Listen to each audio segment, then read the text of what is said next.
Did I ever tell you the story of a carpenter who wanted to retire but didn't? You guys remember that story? No?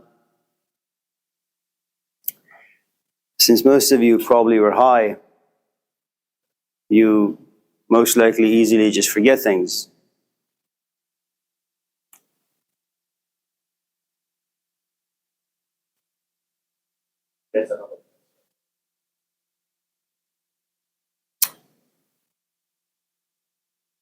To talk about loss, let me begin with a story that some of you may be familiar with, most of you probably won't.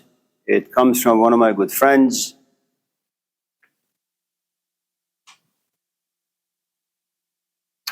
I don't know if fish have a gender, but the story is of a salmon fish.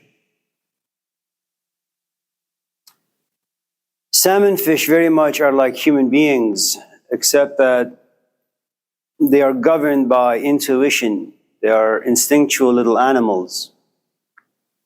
The way the salmon fish works really is the following.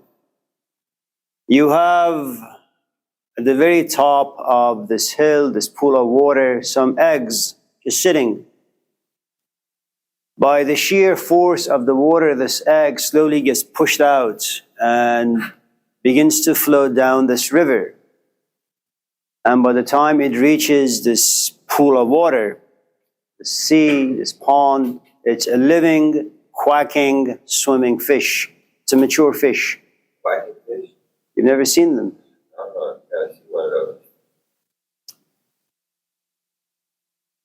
And the fish has a good time in this pool of water now, you know. He begins to have friends, perhaps a family of its own, children, grandparents, goes to Costco, writes books, reads books, text his or her friends, has a good time. And after a few years, something really awful happens to the salmon fish. The fish has this intuitive feeling that everything that he or she or it has done is not sufficient. Doesn't know why. I doubt very much the salmon fish is like Socrates, who sits down and says, "Let me examine my life, for an unexamined life is not worth living." That's not what fish do, especially the salmon fish.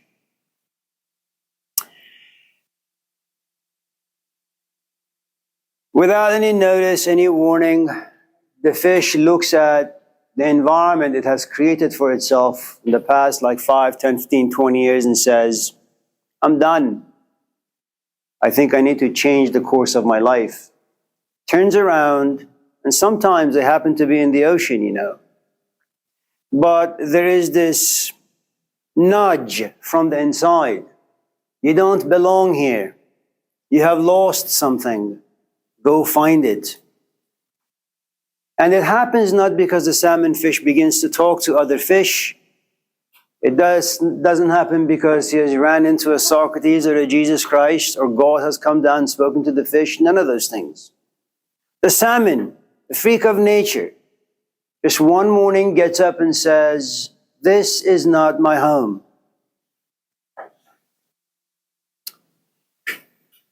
And unlike us, who oftentimes go to church or maybe a therapist office or read books or listen to audios or think thoughts, the salmon has something that most of us have lost long time ago. Being guided by instinct, being guided by intuition, trusting yourself, having faith in yourself, not having very many doubts, not having very many fears. Above all, being able to just walk away from everything you've created, i.e. you become a Buddhist. You live a life of detachment. For the salmon fish, all this happens very naturally. Simply turns around and swims back. Swims somewhere. Again, the salmon doesn't think. They allow the inner GPS. If you're a Christian, you surely must have heard, the kingdom of God is within you. I suppose for the salmon fish, the kingdom of salmon is within you.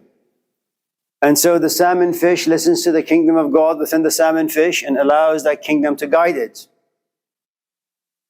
And sometimes the journey takes about a month, sometimes 2 months, sometimes 3 months. You know? And for some strange reason, salmon finds itself at a place of its birth. And the funny thing is that salmon does something that fish usually are not supposed to do, which is to fly. And that's exactly what the salmon does. And it's at the worst time of the year. The spring is out, the bears are out, they're no longer asleep. So as the salmon flies up, swims up, to get to the place where it once was an egg, a tiny little egg, most of them get devoured by the bear, a few survive. Ultimately, the salmon reaches the place where it once was, as merely a tiny little egg. Lays her eggs, and about 90% of the salmon fish die after laying their eggs. And a few survive, and they go back to the ocean.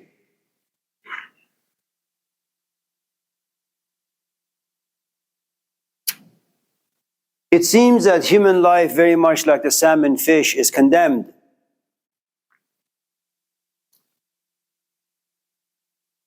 Monday after class, Ray said to me, "Forgive me, Ray, you and I have no secrets." He says, "When I was 24, I was making about $600,000 a year. A little fib here and there doesn't hurt." And he was excited, whereas his father was profoundly resentful that a 24-year-old kid who can hardly wipe his own behind is able to make so much money. And if you were to take your imagination all the way back in time to when Ray was 24, making all this money, he was no doubt profoundly happy, excited. And with all that money, no doubt, imagination, dreams would come about. I'm going to buy myself a house, find myself a nice companion, have myself a couple of kids, go traveling, buy an RV. It's a nice dream to have. And like the salmon fish, he creates friends, buy things, does things. And there comes a point where Ray looks at all the things that he has, like the salmon fish, and says, "I think I took a few wrong steps. I just don't know what the right steps were." So at the age of 62, 3, 4, 5, he finds himself at a place where 18-year-olds occupy, Laney College. Like the salmon fish, he goes back to being 18, asking the very same questions he asked when he was 5 and 10 and 15 and 20. He's now 64. The only difference between a human being and the salmon fish is that after the age probably 5, we lose our intuitive abilities, our instinctual abilities. We are condemned to live by the laws created by other people, read books that other people have done, have written, think thoughts that were originated by others, and then we follow them. And then at a certain point we come to realize they're all wrong. But unlike the fish, we have no idea what to do. There is no home to go back to. We don't know where to swim. And so if you live in the 21st century not knowing where to go, your GPS is all gone, you have no choice but to start smoking, drinking. As Marx would say, the only way that industrial people will survive is by having sex. It's the only distraction available to them. But for now, I suppose we can add a few footnotes to it. Have sex, smoke, play video games, get into fights. That's it. And when you remove the ash, you realize at the very core of every human being in this classroom, there is despair, there is confusion. Something has been lost. So let's talk about loss, and then we'll go from there.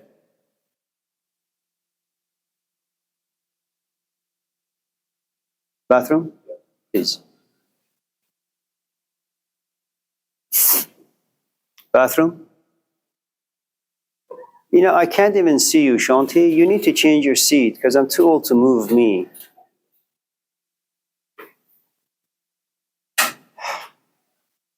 don't you sit here? Is it too up close and personal? I promise I won't spit on you. That's okay. I'm way over here. Go ahead. It's just because a bit of it.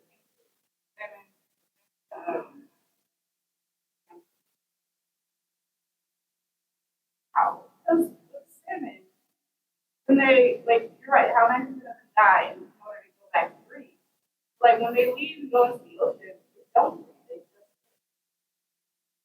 They just live at a certain point. I'm sorry?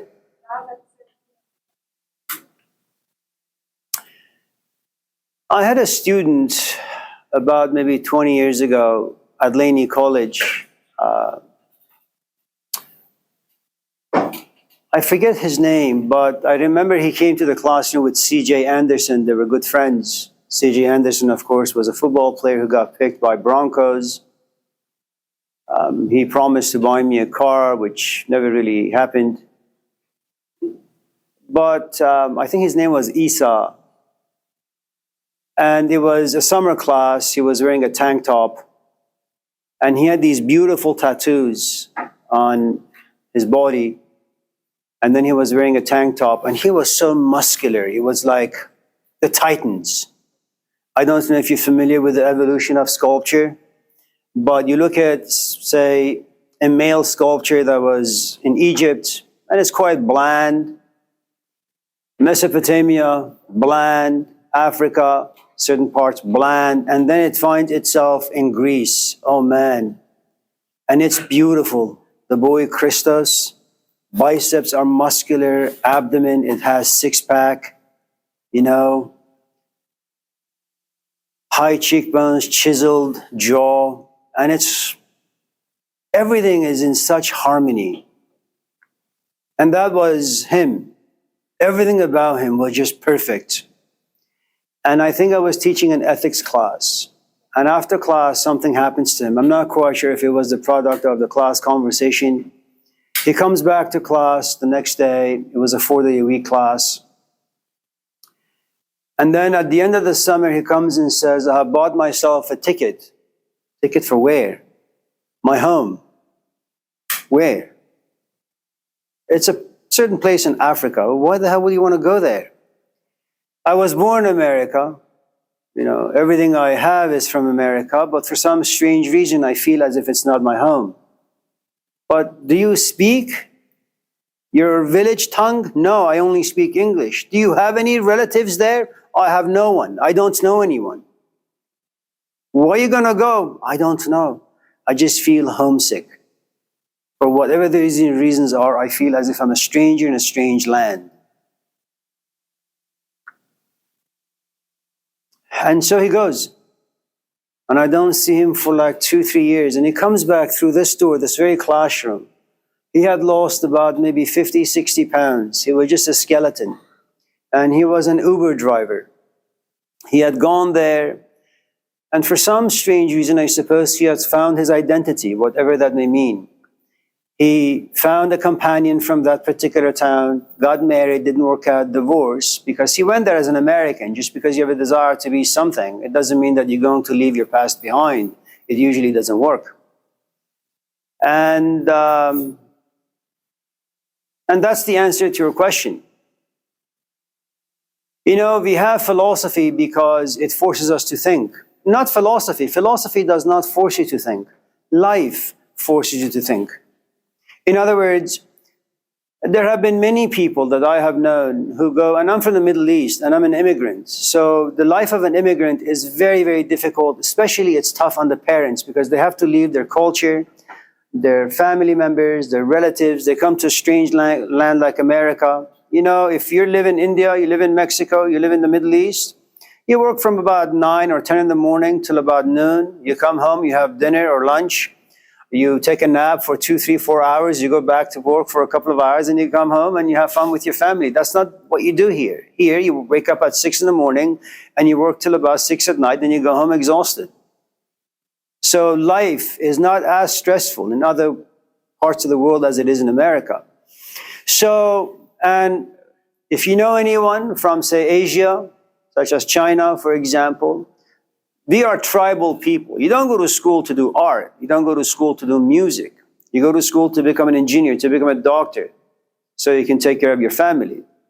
So my friends, they went to medical school and they walked away last year. Last year of their program, they just walk away. It's not for us, they say. How is it that you spend hundreds of thousands of dollars, tens, hundreds of hours, doing this program that can make you eventually $500,000 a year? You simply walk away from it. Why does it happen? Because as human beings, we usually walk in the dark. First, we have no idea. I mean, look, consider the responsibility put on your shoulder. And I'm not going to make it very complicated, but I'll make it enough complicated to kind of have you get dizzy a little bit. You didn't ask to be born, and yet here you are.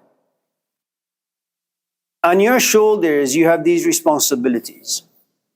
What you're going to do with your life, what major you should study in school, what sort of companions you should have, what sort of desires you should have, and what sort of desire should you pursue. Should you marry? Should you not marry? And if you're a woman, well, what does it mean for you to be a woman in the 21st century? Well, what does it mean to be a black woman in the 21st century? What sort of friends should you have? How should you live? How should you die? Should you take care of your parents? How are you going to find the job that speaks to your soul and doesn't crush you? And you have to do all of this in one single lifetime. But it's not really one single lifetime. You only have this window of opportunity. It's about 30 years. From the age 15, you better make your right decisions. Because by the time you're 30, you need to get your life in order. If you don't, you're going to struggle for the rest of it.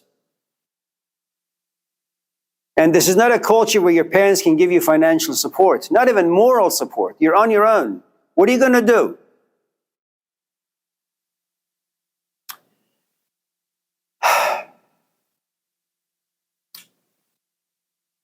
Having said all of that, let me digress and tell you a story. And then we'll talk about laws and philosophy and all of that.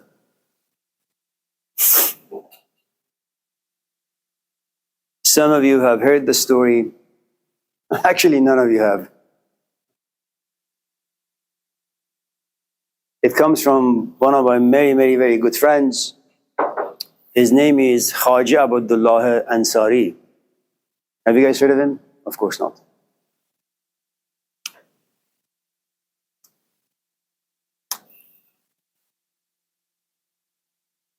Khaja Abdullah Ansari had a teacher whose name was Abul Hasan Kharagani. Surely you must have heard of him.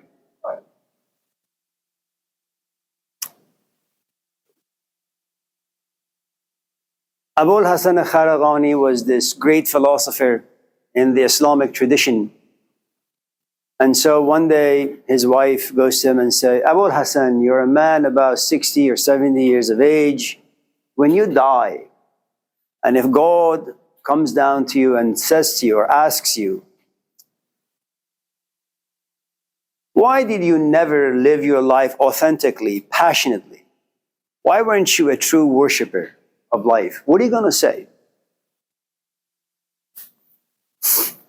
And just in case you feel as if the question that was asked of him is a little too abstract, I have no doubt that some of you sometimes sit in your room, you happen to be in this really nice, dark, gloomy mood where you ask all these wonderful questions.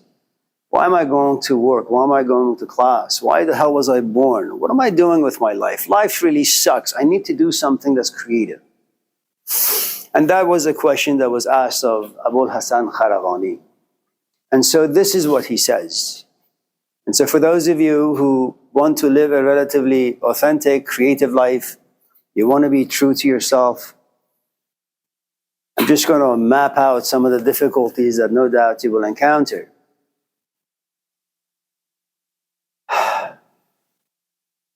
This is his answer to God or to his wife. When I was conceived, he says, for about 9 months, I lived in the darkness of this womb. I couldn't see anything. And while in the womb of my mom, he said, I prayed, when am I going to come out so I can see some light? I want to be enlightened. I want to move. I want to walk. I want to do things. And after 9 months, I come out. I say, thank God, now I have freedom. I can do whatever. But then they wrap me up really tightly in this towel. You know, they spanked my butt. They wrapped me. And there, I thought I was free, but I was held bondage. I was in the cradle of this tight outfit. I tried to become free, but it was impossible. So while I was wrapped up, I prayed, when is this stage going to be over so I can once again taste freedom?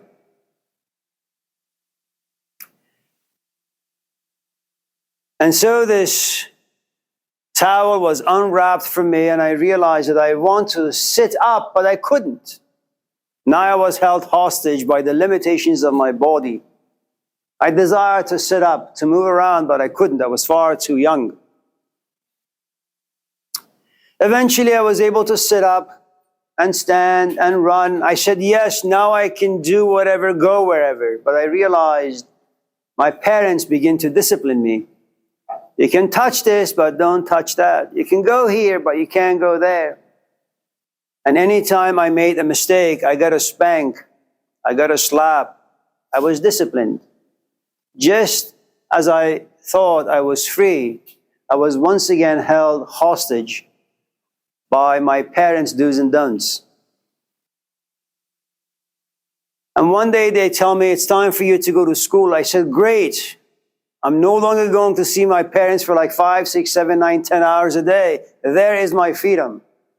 But then I found myself in the 4 squares of the classroom, and a teacher with a ruler. And every time I didn't listen, he would smack me. And then I would come home with all this busy work. I couldn't think, I couldn't play soccer or tennis or video games or watch TV, nothing. I was held hostage. And then I graduated from high school, you see, and then I said, yes, now I have power to go out there and make my life. But then I realized all of a sudden, something from the inside is creating desires I've never had. Sex. Everything that moves, I want to jump on. I don't know where it came from. I don't know how it came about. But all of a sudden, I have these desires I've never had. You see, people come to me and say, respect me as a woman, as a man. And I say, I want to, but my hormones won't allow it. But you see, this is the 11th century, immensely religious. And having sex before marriage is a sin against God, against your parents, against your own conscience. So you go to your mom and your dad and you say, what the hell am I supposed to do with the eruption of this desire? And they say the solution is marriage. I said, okay, great. When I get married, then freedom will be given to me. I got married. And I wake up in the morning happy to have a good time, and my wife says, milk, vegetables, bread, rent, utilities, car. I say, oh God, to get all the things that my wife desires, I need a job. I say, okay. Like a good companion, I go to Home Depot and I work 40, 50, 60 hours, and I come home. And I give the money to my wife. She's happy, I'm happy. I say, yes, at last, freedom. Then she comes to me and she says, I think you're going to be a father. Father? What the hell is that? Just wait and see, she says. And then 9 months later, as I'm walking in the park, hiking, enjoying the sun, the fresh air, my wife calls me and says, come take care of the kid. In the Middle East, things happen very fast.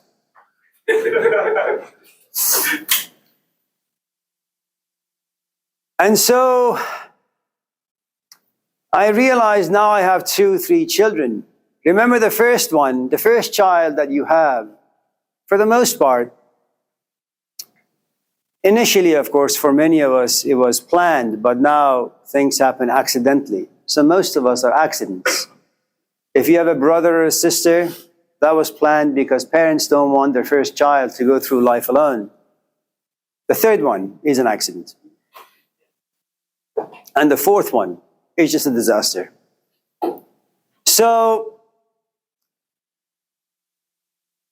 he says,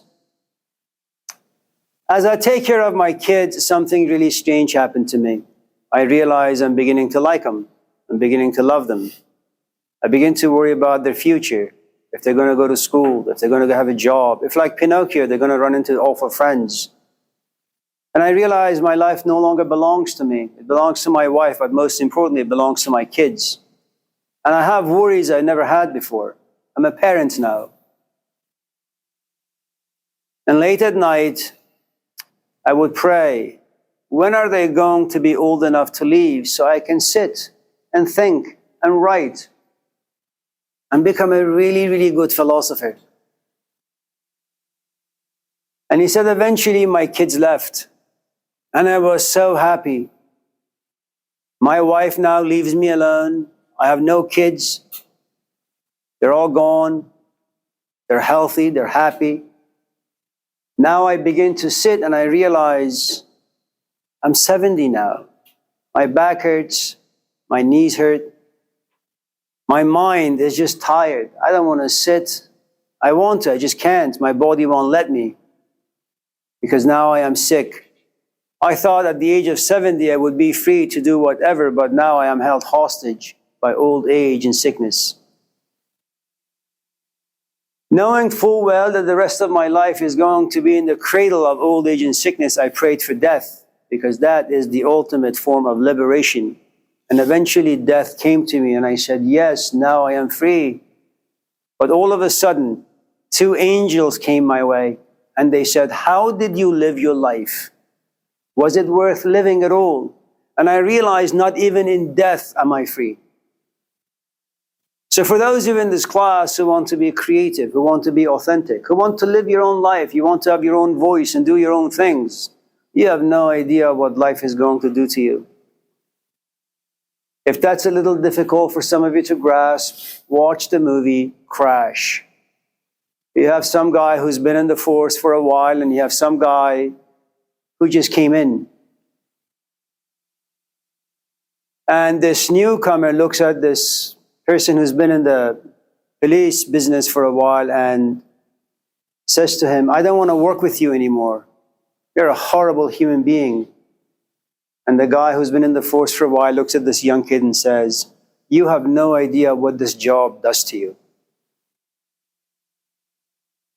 All of you who walk into this class have a good amount of hopes and dreams. You don't want to be like me and you don't want to be like your parents. You're special, you're unique. You're exempt from life's slings and arrows. You can live your own life. It's a nice dream to have. It'll just never pan out. You have nice fingers. Now, that's all you wanted me to see, right? Just your fingers? No. Yes, please. I don't think that anyone has an idea about how life is going to be. Yes, and that's my point. It's going to suck. Now, It's all about perspective. It don't gotta be so negative. Like, oh yeah, life is gonna suck. really? Or- You should think that way next time you go to Safeway, Montclair. Maybe Lucky's, go there. It's better. It's cleaner, and there is not much diversity. Go there. But I'm gonna see when I go there. Yeah, go there and see how your perspective is going to be when people look at you. Yeah. I'm sorry? I wanted to share a quote that one of my teachers was talking to me in high school, talking about life is short, there's a bunch of shit, and then you die. No. Why no? Even though you just went on that whole idea, doesn't it? Disagreement makes for good conversation. It depends who you're talking to. Next time, have a disagreement with a police officer. See how that goes for you. Now, It's not gonna work for me. I'm not being negative at all. What I'm being is realistic. That's all. If you want to call realism as something dark and negative, you can. It is your option, and you're right. But it's not dark. I think the more you understand your environment, the better you can function in it. The first day of this class, what was my request? Don't make comments. Because when you make comments without knowing what you're commenting on, then I'm going to say things that you're going to be checkmated. And then if you're not mature enough, what's going to happen is going to kind of become a little upset, a little envious, a little angry, and then this entire class will fall apart. If you have things to say, ask them in a question form. That's all. It's not negative, it's realism. Understand what you're walking into. You know, there is nothing wrong with you wanting to go out with a drunk and have a relationship with a drunk, as long as you know what happens when someone drinks excessively, how they're going to treat you, how they're going to talk to you. You can be in love with a drunk, nothing wrong with that. There is nothing wrong with going out with someone who gets high all the time, gets drunk all the time, is abusive all the time. If you have a skin that's thick, good for you. If you enjoy being harassed and abused, well, fine. But don't go out with a drunk expecting paradise. That's just stupid.